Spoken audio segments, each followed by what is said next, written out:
We often wonder, why is there suffering at all? What is the purpose of suffering?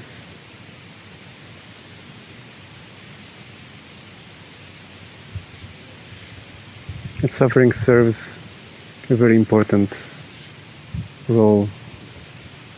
It is the force that awakens us to ask questions, to wonder, to challenge our perception, our understanding. Suffering is the force that helps us to grow, to awaken to our true self, to awaken to our reality, and to leave behind all that is limited, that is conditioned, that is dependent, all that can be touched by suffering.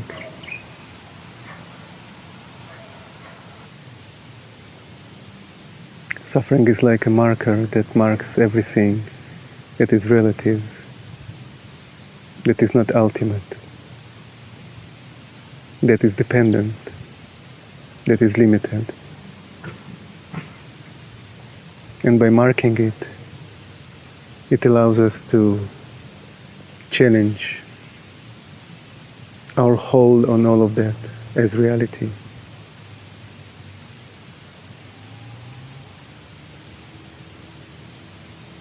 So whenever we suffer,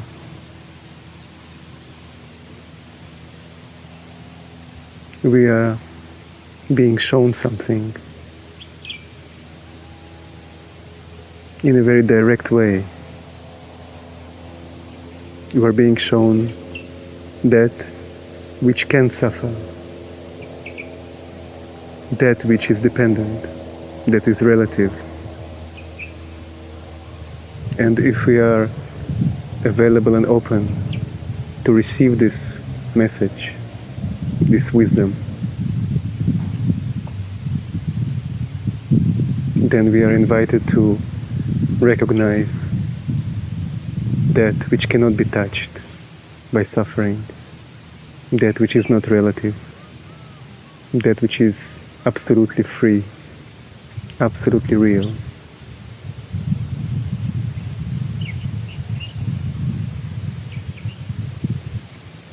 When we ask in a superficial way, why do I suffer? We are actually not truly asking the question, because while asking, we already hold in our pocket the answer or the idea that suffering should not be there. So we are not ready to receive the truth about suffering, because we already hold on to the opposite as true. We feel that there should not be suffering.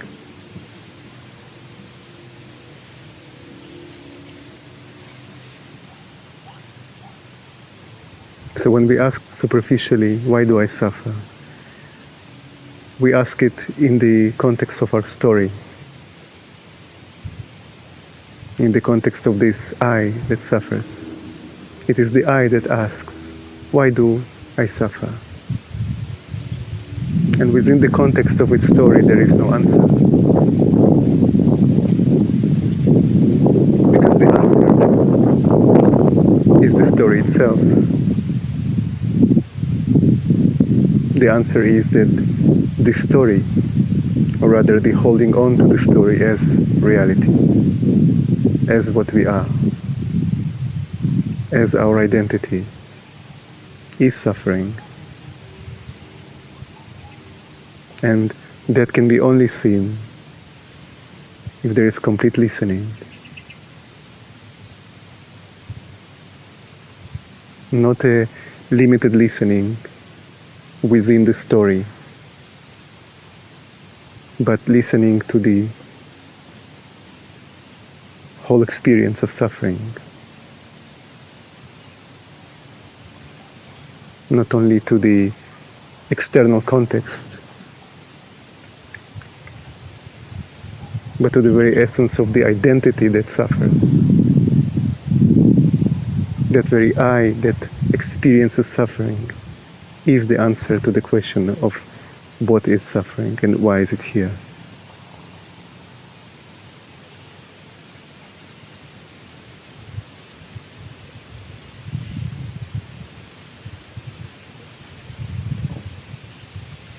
Living as a construct of I, living as this image of self, as this limited point of view that we call I, that we experience as I, and constantly clashing into something which is not in tune with those borders, with the safe zone of this I, is suffering.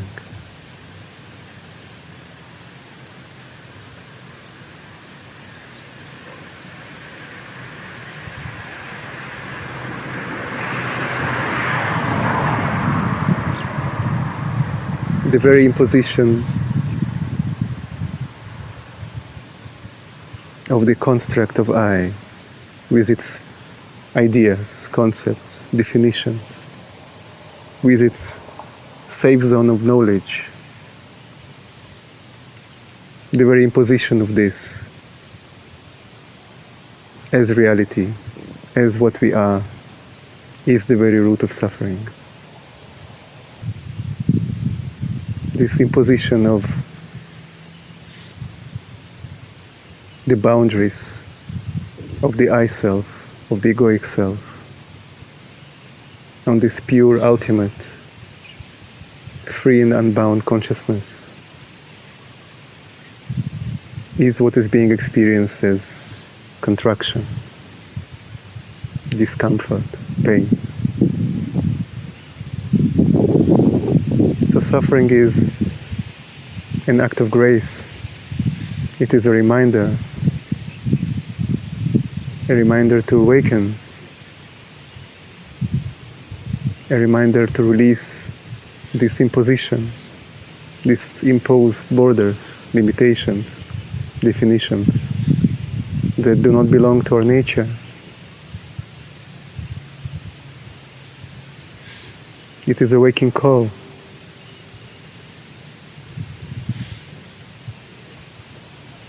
If we are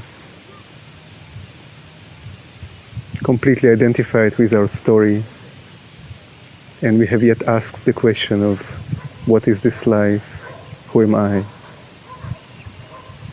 what reality is, and we are just dreaming this dream of our story, then suffering is experienced as a disturbance, just a disturbance, and we just want it to be out of the way. We are not ready yet to receive its wisdom, to learn from it. We are pushing it away, like a person who is sleeping and dreaming pushes away any disturbance to his dream. He doesn't want to be awoken. But once we attune to our nature, to this deep longing that is the very core of our nature, the longing to recognize ourselves fully, to be ourselves fully, to be our nature consciously. Once we attune to this longing, once we truly wish to awaken, then suffering can become a great teacher. It is no longer just a disturbance. It is a reminder.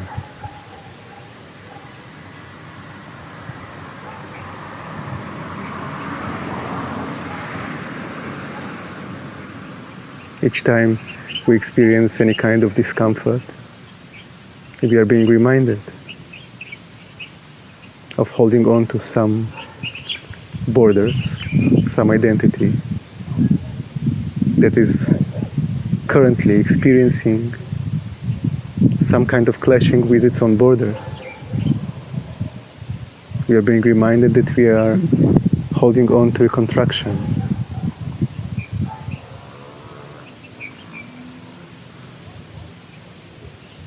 And by this reminder, we are invited to allow this contraction, this very mysterious contraction of the ego self, to be exposed, to be seen as what it is.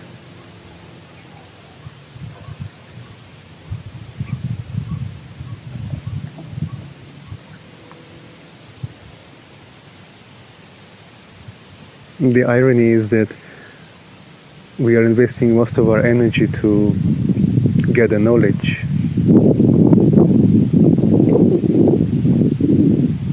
while reality can never be known. The only knowing of reality is happening in the moment. It can never be captured by anything. Knowing reality is being reality, is being open to what is entirely, so entirely that there is unity. And in that moment of unity, which is now, eternal now, reality is being known without being defined, without being identified as anything. It is being known without knowledge.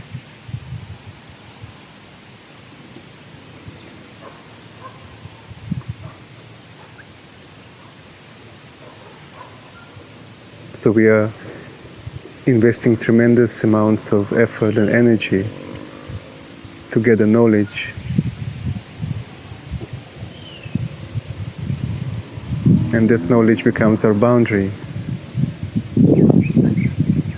We seem to think that we can use this knowledge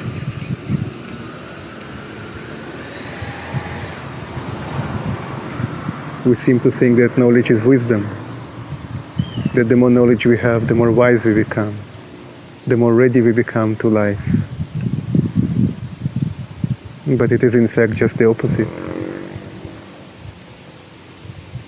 The readiness for life comes from complete openness, complete welcoming, complete lack of any need to be ready for it, a total confidence in what is.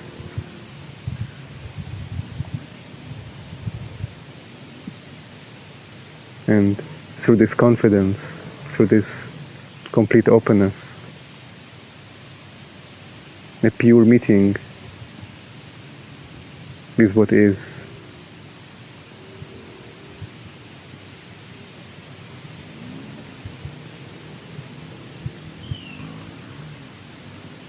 We seem to think that life can be known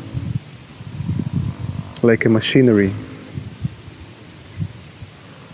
like we gather knowledge about the mechanics of certain tools that we use later on. We seem to think that life can be also known this way.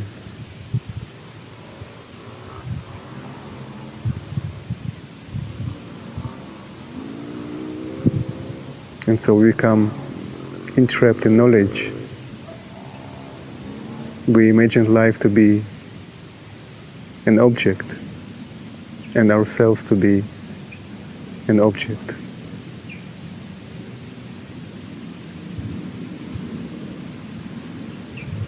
Then the greatness of life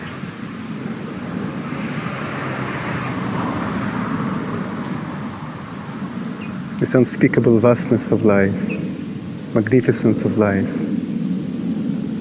passes us by while we are entrapped in the cocoon of knowledge, not feeling not seeing, not perceiving anything of its glory.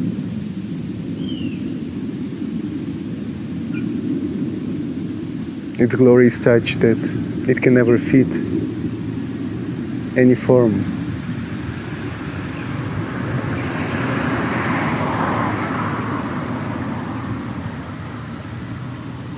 You must be unified with its formless nature, with its utter openness and vastness, in order to be full part of it. But when we hide behind forms,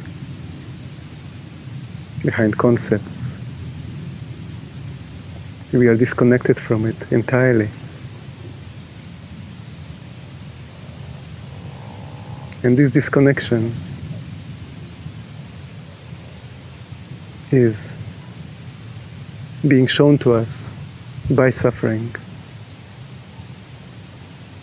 There is always something that goes wrong, or feels that it may go wrong. A sense of insecurity, of fear.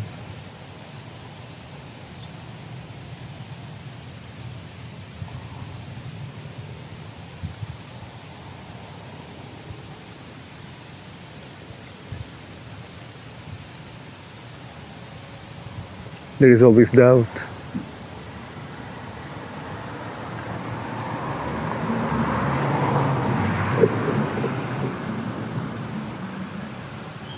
So to what does it all belong? This doubt, this fear, this insecurity. To what are they attached? Who do they define? To whom does this doubt, this fear, this confusion belong?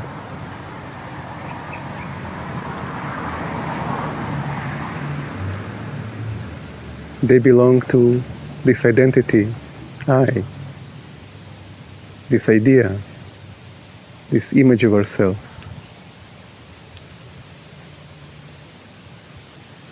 They belong to its constant struggle to maintain itself, to maintain its form in an ever-changing reality of appearances.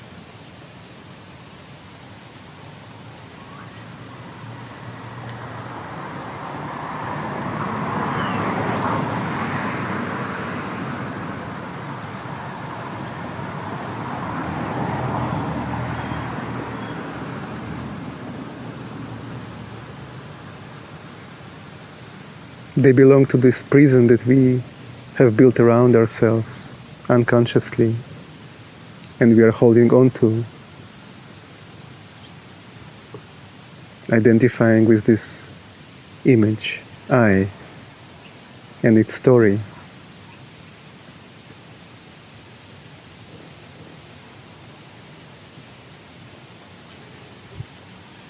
And so imagine now, how would you wake someone like that? Someone like ourselves.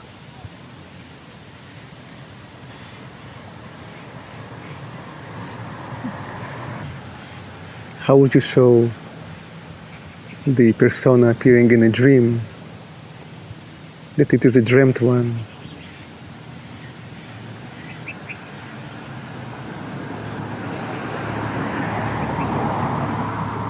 Once you start to peel the dream off, he would start to feel insecure.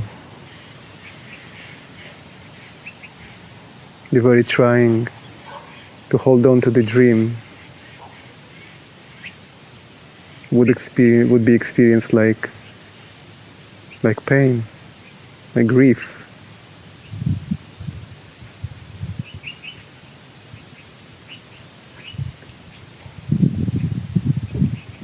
Isn't it what we are experiencing when suffering happens? The grief of letting go of something, some idea,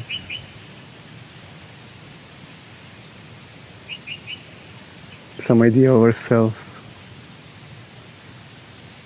some safe zone that we have become accustomed to.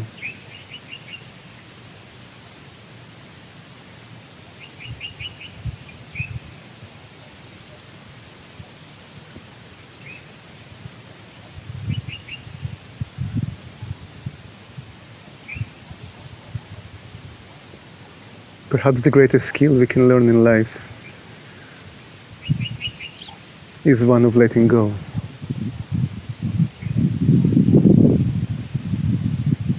Peacefully. Letting go without struggle and without regret. Letting go without leaving a mark, with a sense of beauty and love.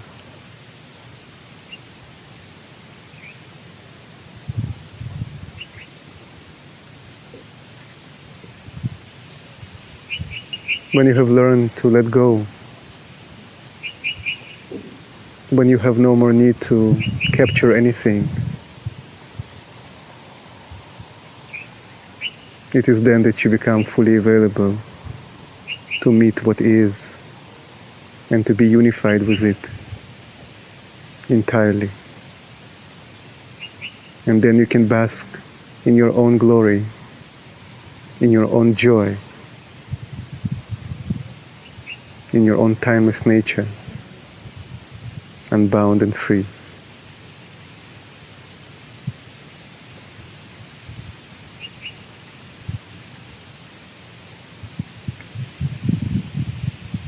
And then you will look back and you will be very surprised. And you will see there was never anything to hold on to, never anything to keep, never anything to let go of.